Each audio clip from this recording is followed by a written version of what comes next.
우회로 시리즈 마지막 시간입니다. 오늘 본문을 근거로 우회로에서의 섭리, 우회로에서의 섭리라는 제목으로 하나님의 말씀 증거하도록 하겠습니다. 저희가 지난 시간에 우회로에서의 용서에 대한 부분을 봤습니다. 요셉이 어떻게 용서를 했는가?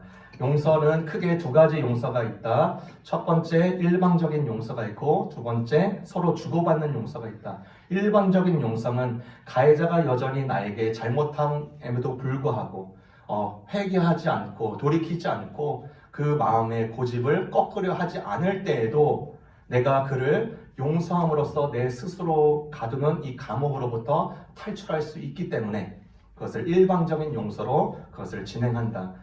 두 번째 서로 받고 서로 주고받는 용서는 무엇인가?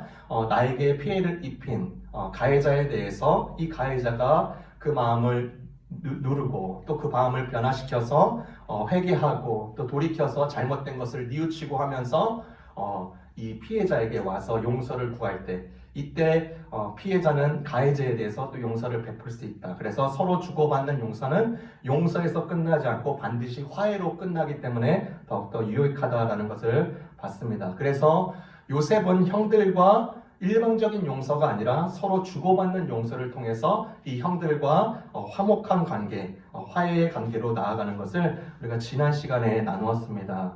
오늘 이 시간에는요, 요셉의 이제 마지막 장을 통하여서 요셉의 삶을 붙들고 있었던 신앙이 있는데 그 신앙의 정점, 그 신앙의 색깔을 크게 세 가지로 우리가 같이 은혜를 나누고자 합니다. 그것이 무엇이냐면 첫 번째, 신앙인은요, 하나님의 섭리를 믿고 따라가는 자들입니다. 첫 번째, 신앙인은 하나님의 섭리를 믿고 따라가는 자들이다. 여러분, 요셉의 삶을 다시 한번 복기해 보십시오. 우회로가 넘쳐났습니다. 롤러코스터와 같았어요. 10년의 노예 생활이 지속됐습니다. 2년이 넘는 지하 감옥에서 생활을 했어요. 거의 13년의 우회로의 생활. 정말로 이 우회로는요, 실망스럽고 짜증스럽습니다. 우회로에서는 우리가 혼란하기 마련입니다. 실망과 짜증, 이 혼란 속에 빠진 수많은 사람들은요, 하나님에게서 우회로의 탈출을 찾지 않냐고 운의 힘으로 혹은 제 능력으로 빠져나오려고 발버둥 칠 때가 굉장히 많습니다. 그런데 요셉은 그런 식으로 감옥에서 빠져나오려고 하지 않습니다. 그가 매일 감방에 갇혀서요, 나는 자유롭다, 나는 자유롭다, 나는 자유롭다 외치면서 자기 위안을 삼지 않았습니다. 오히려 성경에서는요, 요셉의 행태보다는 하나님께 더 초점을 맞는 것을 우리가 볼 수 있었습니다. 이렇게 말씀하셨죠. 하나님이 요셉과 함께 하셨다. 하나님이 요셉에게 인자를 베푸셨다. 하나님이 요셉에게 은혜를 베푸셨다. 하나님이 요셉의 하는 일마다 복을 주셨다. 요셉이요, 환경에 눌릴 수 있음에도 불구하고 환경과 상황 너머에 계시는 하나님을 더욱더 의지했습니다. 신뢰했습니다. 그래서 하나님의 섭리를 믿었습니다. 여러분, 하나님의 섭리가 무엇입니까? 간단하게 말해서 두 단어입니다. God works. 하나님이 직접 움직이는 손을 말하고 있는 것입니다.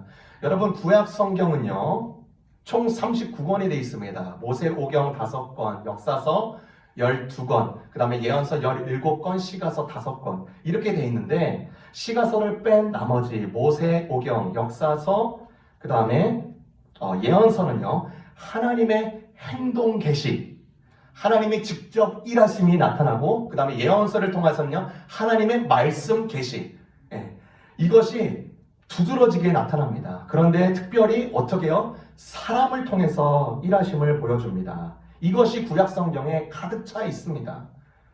이것이 구약성경에 가득 차 있을 뿐만 아니라 오늘날에도 이 하나님의 섭리의 역사, 하나님의 행동 계시, 하나님의 말씀 계시가 우리에게도 꿈틀꿈틀대고 있고 우리에게 계속 그 증거로 우리에게 보여주고 있습니다. 여러분, 영국의 작가 윌리엄 카우퍼라는 사람이 있었습니다. 이 카우퍼 씨가요, 32살이 되었을 때 인생이 너무나 고통스럽다고 나머지 이제 이 인생을 끝내야겠다, 차라리 포기해야 되겠다, 이제 자살을 결심합니다. 그래서 그때 당시에 이제 올드 타임이니까 그때 마부가 그러니까 택시 대신 마부가 지나갑니다. 그래서 마부를 잡아서 테임스강에 갑시다 라고 해서 그가 첫 번째 계획 세운 것이 투신 자살을 하기로 결정한 것이죠. 그래서 가고 있는데 이 마부가 이 카이퍼 씨의 표정을 보니까 보통 표정이 아닌 거예요. 뭔가 불안해하고 심려가 지금 극심히 안 좋은 상태라고 보니까 그냥 멀리서 뭐 하나 지켜본 거예요. 그 자리에 내려놓고요. 근데 이가 정말로 자살하는 그 장면이 이제 준비하고 있는 모습이 보이니까 빨리 그 마부가 가서 이 사람을 잡습니다. 떨어지지 않게. 그러면서 이렇게 말을 해요. 앞길이 창창한 젊은이가 이런 일을 하면 어떻게 합니까? 그 용기를 가지고 굳세게 사십시오. 라고 하면서 그 마부 때문에 그것을 포기하고 첫 번째 계획이 실패가 됩니다. 그래서 집에 돌아오자마자 두 번째 계획을 세웁니다. 음독 자살을 실시한 것이죠. 그래서 음독 자살, 안 좋은 그 독약을 먹고 이제 죽어가는데 그때 마침 집에 이웃에 사는 사람이 우연히 그것을 집에 방문했다가 그가 쓰러지는 것을 보고 갖같이 살려내고 병원에 가서 해독제를 먹여서 살립니다. 두 번째 자살에도 실패를 한 그가 그렇게 생각을 합니다. 내가 이렇게 해서는 죽을 수 없겠구나 하고 이제 세 번째 계획한 것이 면도만을 가지고 손목에 동맥을 끊고자 했습니다. 그런데 그 순간 놀랍게도요, 그 면도날이 부러지는 바람에 세 번째 시도도 실패하고 맙니다. 그래도 그는 포기하지 않네요. 네 번째는 꼭 성공하리라 결심하면서 목에 천장에다 줄을 걸어서 목을 매달았습니다. 그런데 목을 매단 순간에 또 이웃집 사람이 나타나서 매달려 있는 그를 발견해요. 그러면서 빨리 끈을 풀어서 병원에 데려가서 겨우 살립니다. 그러면서 이 카우퍼 씨가 고백하는 것이 뭐냐면 나는 정말로 죽을 수도 없는 운명이구나. 그래도 죽으려고 하니까 이 온 몸과 정신이 완전히 피폐되어 있는 상황이었어요. 그때 어느 교회 멤버들이 불신자였는데도 그때 교회 멤버들이 이를 위로해 주기 시작합니다. 기도해 줍니다. 그 다음에 성경 말씀을 계속 심어줘요. 심어주는 가운데 조금씩 힘을 얻기 시작합니다. 그때 당시 때 그 집에 방문하여서 케어해 주신 목사님이 있었는데 그 목사님이 누구였냐? 나 같은 죄인 살리신 찬송가 405장을 지은 존 뉴튼 목사님이었어요. 이 존 뉴튼 목사님이 이 죽어가는 이 카이퍼 씨를 계속 살리고 설교로 또 말씀으로 기도로 케어로 상담으로 많이 해줍니다. 어느 날 이 존 뉴튼 목사님이 이 카이퍼 씨를 보니까 글쓰기에 재능이 있는 것을 발견했습니다. 그래서 이 자가 이제 글을 쓰기 시작합니다. 하나님에 대해서 글을 써요. 전 세계의 사람들이 불리고 있는 무려 67곡이나 되는 곡을 이 카우퍼 씨가 씁니다. 그 중에 우리가 잘 알고 있는 샘물과 같은 보혈은 이 찬양도 이 자가 써요. 그리고 이 자가 죽지도 못했고 아직 불신자였을 때 겨우 그 살아난 자리에서 복음을 듣고 예수를 영접했을 때 지은 시가 있습니다. 80장 주 하나님 크신 능력이라는 찬양인데 그 가사가 이렇습니다. 하나님은 신기한 방법으로 섭리하시는도다. 그분은 경이롭게 일하시니 바다에 그분의 발자취를 남기며 폭풍을 위해 걸어가시는도다. 저 깊고 깊은 생각 위에 내가 알 수 없는 신묘한 기술로서 자신의 밝은 계획을 높이 세우고 그분의 주권적인 뜻을 이루시는도다. 내 부족한 판단으로 주를 판단치 말지니 은혜로우신 그 주님을 의뢰할지라. 그분의 오묘한 섭리 뒤에 자신의 미소 짓는 얼굴을 숨기시는도다. 하나님의 놀랍게 일하심과 섭리하심을 고백하는 찬양을 하나님께 올려드리고 오늘날 이 찬송을 우리가 부르고 있는 것입니다. 여러분, 하나님의 일하심, 섭리는요, 하나님의 주권적인 목적을 이루기 위하여서 사람과 상황과 사건을 의도적으로 배치함으로써 하나님의 주권을 드러내시는 분이십니다. 오늘 본문에서요, 요셉의 고백을 보십시오. 자신을 죽이려고 했던 작정으로 구덩이에 던져 넣었던 이 형들에게 하나님의 섭리를 이해하지 않고는 도저히 말할 수 없는 이 고백을 보여줍니다. 하나님의 섭리를 붙잡고 있는 그의 멋진 신앙인의 모습을 보여준 것이죠. 여러분, 수학에서요, 기하학, 삼각법, 대수학, 미분, 적분, 확률 통계, 분수, 복잡한 내용이 많습니다. 머리만 들어도 무슨 내용인지 기억할 수가 없어요. 그런데 이것은 몰라도요, 우리가 알고 있는 거 한 가지 있습니다. 1 더하기 1은 2입니다. 자신 있게 답할 수 있어요. 이런 기초를 제대로 모르면 기하학에 쓰이는 복잡한 계산법을 이해할 수 없습니다. 수학에서 복잡한 것은 아주 가장 기초적으로부터 나오기 때문에 그렇죠. 때로 우리 인생을 볼 때 삼각법처럼 굉장히 심각하고 복잡하게 느껴집니다. 복잡한 기하학처럼 증명해야 할 때가 굉장히 많습니다. 너무나 복잡해서 도저히 이해하지 못할 때가 너무나 많습니다. 하지만 주권적인 하나님이 만사를 섭리로 다스림으로써 자신의 목적을 이루신다는 이 진리를 이해한다면, 이것을 이해한다면 복잡한 인생사를 올바로 풀어낼 단단한 기초를 가진 것과 마찬가지입니다. 그래서 디모데전서 6장 15절에 이렇게 말을 합니다. 기약에 이르면 하나님이 그의 나타내심을 보이시리니 하나님은 복되시고 유일하신 주권자이시며 만왕의 왕이시여 만주의 주십니다. 에베소서 1장 11절에는요, 하나님의 그 섭리에 대해서, 하나님의 주권에 대해서 찬양을 하죠. 모든 것을 그의 뜻으로 이루시는 하나님께서는, 여러분, 요셉이 가졌던 이 하나님의 주권과 섭리에 대한 이 신앙이 우리 가운데 아주 단단한 기초로서 우리의 기준과 우리의 기둥으로 삼는 복된 저와 여러분 되시기를 주님의 이름으로 축원합니다. 두 번째요, 하나님 우회로에서 섭리 두 번째 우리에게 무엇을 가르쳐 주는가? 요셉의 신앙을 보면서 우회로 역시 모든 것이 합력하여 선이 이루어지는 곳이라는 것을 우리가 알 수 있습니다. 모든 것이 합력하여 선이 이루어지는 곳이다. 요셉의 인생에 있어서 합력이 무엇이었을까요? 보디발을 10년 정도 섬깁니다. 보디발을 10년 정도 섬기는데 노예로서 섬깁니다. 여러분, 노예에게요, 가장 발달하는 게 무엇이냐면 눈치입니다. 주인의 표정, 몸짓, 말 한마디에 주인의 기분과 감정과 그들의 바램을 재빠르게 파악할 수 있어요. 요셉은요, 10년 동안 그것을 배웠습니다. 그리고 총무가 됩니다. 감옥에 가요. 감옥에서도 이 노예 생활을 했던 그것들을 배운 것들이 그대로 나오는 것이죠. 관리들의 표정, 몸짓, 말 한마디에서 그들의 감정을 읽어냅니다. 그들의 기분을 알아요. 원하는 것을 캐치하고 이야기해주고 그리고 듣는 것으로 잘 그것을 수용합니다. 특별히 그 감옥은 정치범 수용소였는데 직위에서 쫓겨난 감옥으로 온 고위 위정자들, 아마 그들이 비록 그 신세가 지금 처량하지만 자기 자랑과 한탄을 거침없이 쏟아냈을 것이에요. 고급 정보가 흘러갔을 것이에요. 비밀 정보가 흘러나왔을 것이에요. 예를 들어서 국방의 업무를 보던 그 고위 위정자가 거기서 탈락하여서 이 업무를 처리했던 자가 이 감옥에 왔다면 그들이 했던 일, 맡았던 일도 굉장히 많이 들었을 것입니다.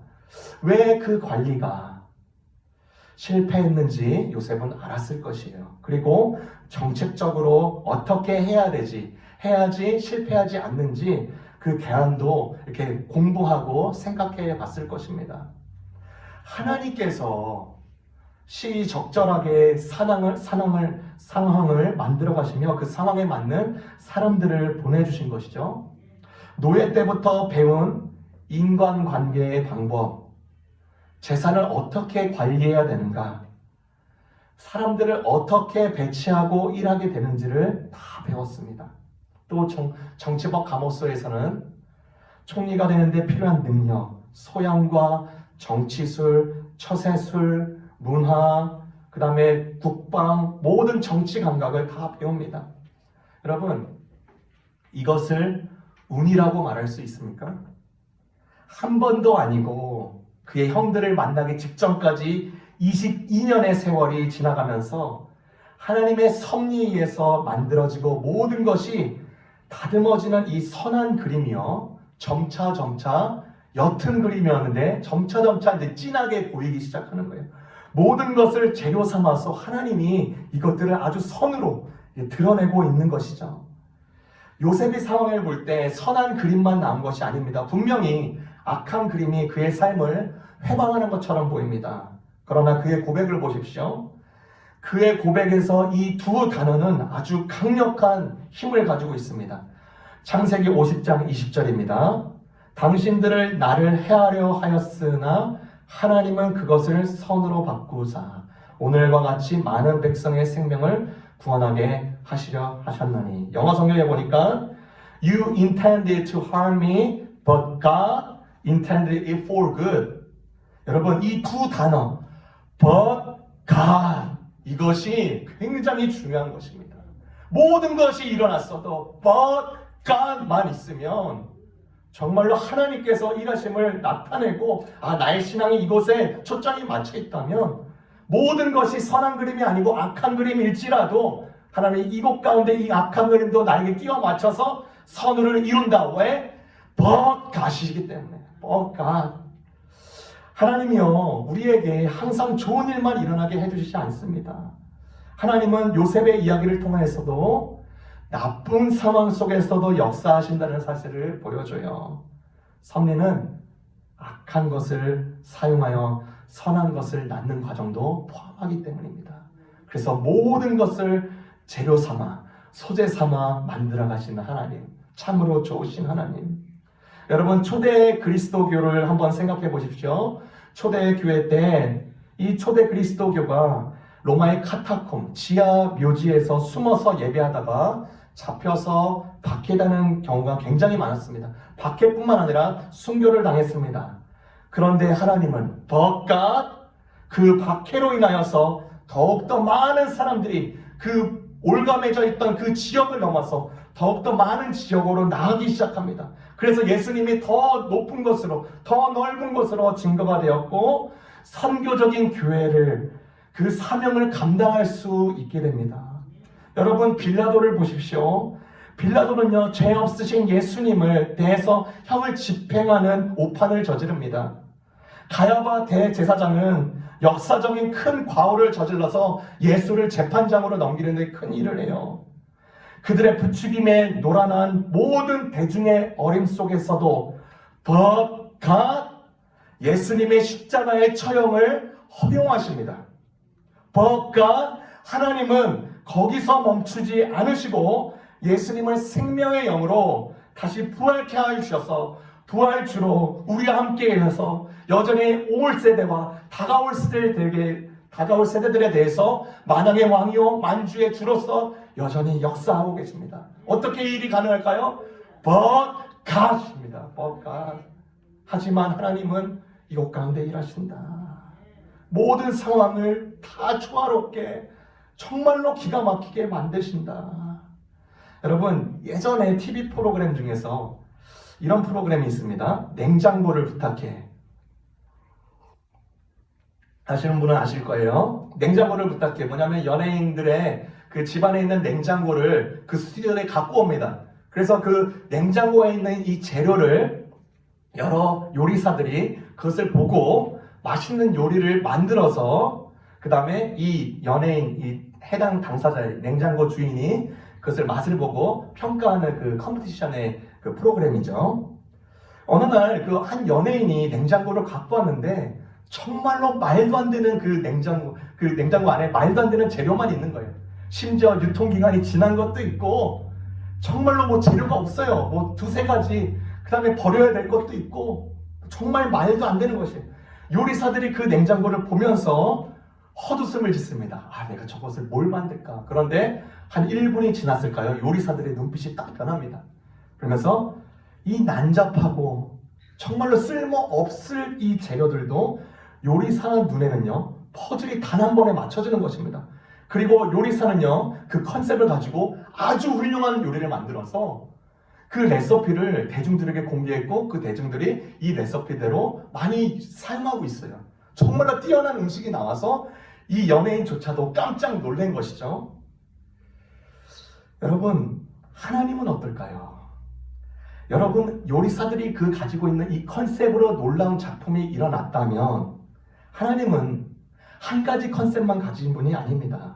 온 세상을 만드시고 창조하시고 경영하시는 하나님이시라면 그분의 일하시면은요, 수천 개, 수만 개의 컨셉을 가지고 계시는 것이에요.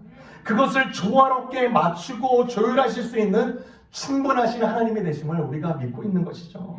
그래서 우리가 유명한 구절, 여러분 아시죠? 로마서 8장 28절 외울 때 롱828 이렇게 말하는데, 롱828 무엇이죠? 하나님을 사랑하는 자, 그 뜻대로 부르심을 입는 자들에게는 모든 것이 합력하여 선이 이루어진다. 그리고 더 중요한 게 있어요. 그 29절입니다. 29절은 뭐냐면 그 모든 미리 예정하신 사람들로 하여금 예수 그리스도의 형상을 담게 하신다. 그 선이 그 모습이라는 거예요. 선은 언제나 그리스도의 형상으로 닮아가는 것과 연결되어 있습니다. 여러분, 다시 말해서 하나님은요, 단순히 우리 앞에 눈앞에 힘든 상황에서 벗어나는 것만 의지하는 것이 아니라 모든 것을 선으로 이루시는데 어떤 선까지요? 예수님을 닮아가게 하는 이 선까지도 밀어가시고 만드신다. 이 복된 은혜가 우리에게, 정말로 우리에게 있어야 됩니다. But God, 그리고 모든 것이 합력하여 선을 이루시고 그 선이 무엇인가? 예수님을 닮아가게 하고 예수님을 의지하게 하고 예수님의 성품을 하나님 우리 것으로 삼게 하신다. 마지막으로 우에로에서의 섭리, 요셉의 신앙에 통하여서 무엇을 우리에게 가르쳐 주는가? 영적인 시선을 유지해야 된다는 것입니다. 그러므로 우리는 영적인 시선을 유지해야 됩니다. 여러분, 에베소서 1장 17절에서 19절에 아포스톨릭 프레어라고 바울의 사도적인 기도가 나옵니다. 그 기도 내용 중에서 한 가지가 뭐냐면 우리는 믿음의 눈을 가진 자라고 말해요. 우리의 마음의 눈을 열어 하나님을 이해하게 하여 주옵소서. 그 말은 무엇이죠? 우리가 육체의 눈만 가진 자들이 아니라 영의 눈을 가졌다는 것이에요. 여러분, 우리의 시선이 머물러야 될 곳에 머물지 않고 머물르지 말아야 될 곳에 머무른다면 그곳에는 반드시 문제가 일어납니다. 여러분, 초대교회 때 사도 바울이 고린도 지역에 가서 그 많은 사람들을 주의 복음을 증거하는 가운데 많은 사람들이 붙었어요. 그리고 나서 교회가 세워지는데 고린도 교회입니다. 고린도전서에 있는 그 고린도 교회입니다. 그래서 1년 반 동안에 열심히 양육하고 훈련하고 제자 삼고 선교하고 했어요. 그런데 나중에 와서 들어보니까 비참한 곳에 빠졌더라. 뭐예요? 분쟁과 분열이 일어난 거예요. 이 교회에. 여러분, 그 이유는 많은 데 있지 않습니다. 여러분, 이 당시 때 예수님을 주라고 말하는 것조차 굉장히 힘들었던 때입니다. 예수님을 주라고 믿고 그렇게 고백하는 사람들은요, 반역죄와 회방죄로 완전히 처벌받고 심지어 순교까지 당했다. 당신은 나에게 주님이십니다라고 이 호칭을 받을 수 있는 자는 가이사 황제뿐이었어요. 그럼에도 불구하고 이 신앙을 가진 사람들이 황제가 우리의 주님이 아니시오, 누가 우리의 주님이시다? 예수 그리스도만이 우리의 주님이십니다라고 고백한 사람들이 모여서 만들어진 이 교회, 고린도 교회. 그럼에도 불구하고 1년 반이 지나니까 교회가 분열된 많은 원인이 있지 않습니다. 한 가지입니다. 그들의 영적인 시선이 예수 그리스도가 아니라 다른 곳에 머물렀기 때문입니다. 다른 곳에 어딜 머물렀죠?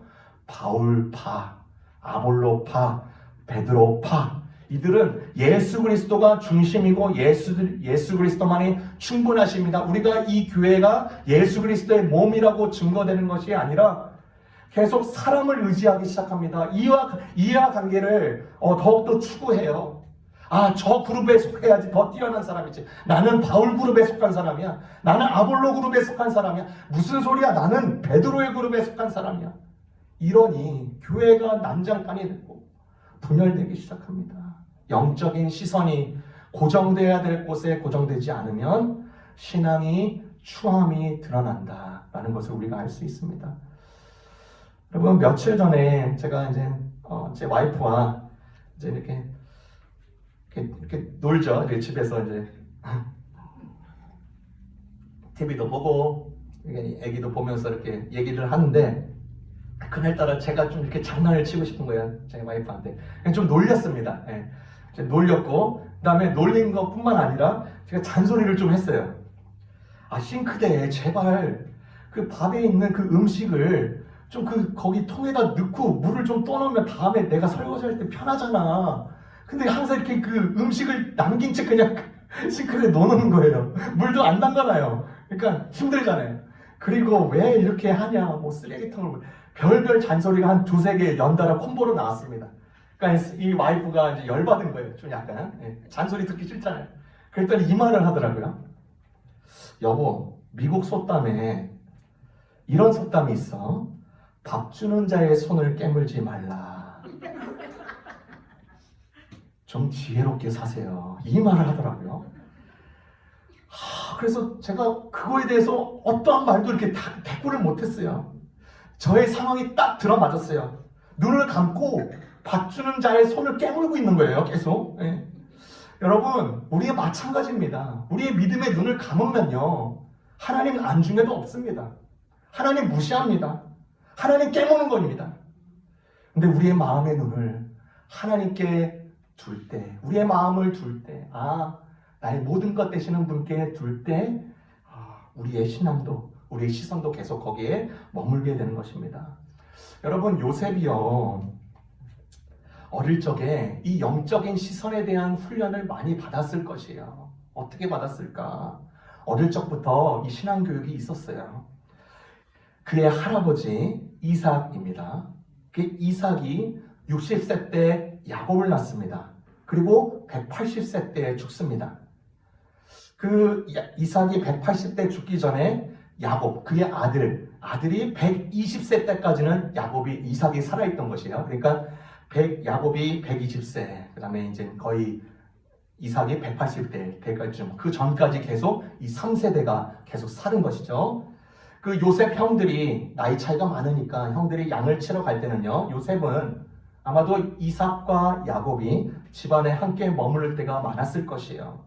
그러면 할아버지가 손자에게 무슨 얘기 해주겠습니까? 많은 것도 있겠지만 그가 만났던 하나님 얘기, 그 이삭의 아버지 이야기, 아브라함의 이야기, 그리고 자기가 번제에서 태워져서 죽을 뻔한 얘기, 막 창세기 22장, 그 다음에 자기가 리브가를 만났던 이야기, 정말로 놀라운 일들을 이 요셉에게, 손자 요셉에게 말해줬을 것이에요. 야곱도 마찬가지죠. 야곱이 형 에서를 배반하고 도망갔던 이야기, 그런데 하나님 베델에서 또 약복강에서 만나졌던 이야기, 많은 것들을 나눴을 것입니다. 요셉이 어리다가 할지라도 그 17살까지 지나면서 그 수많은 신앙 이야기를 들었을 때 그의 시선이 단지 땅에만 있는 것이 아니라 하나님께 고정되고 하나님을 의식하는 이 세팅이 그 가운데 있었을 것이다. 여러분, 마찬가지입니다. 하나님, 요셉과 함께 하셨던 이 하나님이 우리의 하나님 되십니다. 우리의 아버지십니다. 모든 갖가지 정말로 말도 안 되는 우애로에서에도 우리의 아버지 되시는 분이십니다. 우리의 눈이 계속 머물러야 될 곳은 오직 한 분, 우리 하나님 뿐이십니다. 그래서 창세기 50장 20절 이렇게 말을 합니다. 형님들은 나를 해치려 하였지만 but God, 형님들의 악을 선으로 바꾸셨습니다. 그래서 오히려 많은 사람들의 생명을 구할 수 있었습니다. 아멘.